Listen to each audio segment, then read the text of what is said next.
నమస్తే. కాకాజ్ గారి దేవతా దర్శనం చూద్దాం. ఏ ఇష్టదైవమునైతే సాధకుడు ధ్యానము చేయను ఆ దైవం యొక్క వర్ణము మొదలుకొని ఆ అవయవములన్నీ దర్శనమగును. ఈ అనుభూతి యందు భయము మరియు సుఖము కూడా ప్రాప్తించును. క్రమముగా ఈ అవయవముల సజీవముగా కనిపించును. ఒక నూతన సృష్టి, దివ్య సృష్టి యొక్క అనుభూతి కలుగును. మహాత్ములు ఈ ఆనంద సాగరములో మునిగి ఉండేదరు. సామాన్యులు అటువంటి వారిని పిచ్చివారని భ్రమ చెందే అవకాశం లేకపోలేదు. కానీ అటువంటి మహాపురుషుల దివ్య ప్రపంచమే వేరు. అయితే కొందరు ఇటువంటి అవస్థలో తమ శక్తియుక్తులను దురుపయోగపరిచి ప్రజలను మోసపుచ్చి కామిని కాంచనమును కీర్తి వెంబడి పడతారు. ఇటువంటి కపట మహాత్ముల తమతో కూడా భక్త జనులను కూడా నరకమునకు తీసుకొని పోయారు.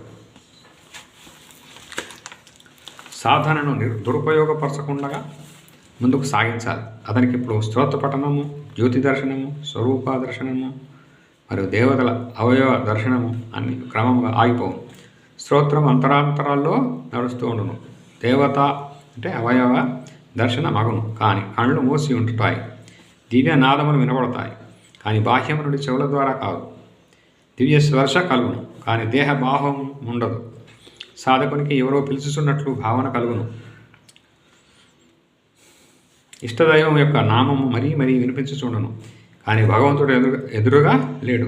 సాధకుడు అటువంటి విలక్షణ అవస్థను అనుభవించును.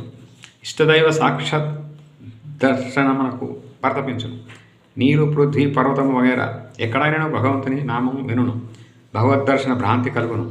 భగవంతుడు ఎక్కడో దాగి ఉండి భక్తునికి ఇంకా పరితపింపచేయును. అటువంటి అవస్థలో ఉన్న సాధక భక్తుని చిత్తము దోచుకున్న ఆ భగవంతుడు ధన్యులు కాక మరేమి.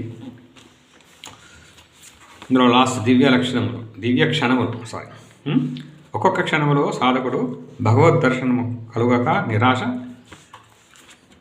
చెందును. అంతఃకరణమునందు దర్శన భాగ్యమునకై తీవ్రమైన కోరిక, అట్లు కాకపోవటం వలన తీవ్రమైన నిరాశ. భక్తుడు ఆ అవస్థలో పిచ్చివాని వల్ల ప్రవర్తించును.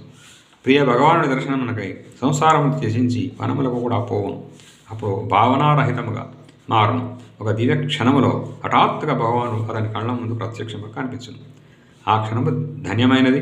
భగవానుడు ధన్యుడు, ఆ భక్తుడు ధన్యుడు.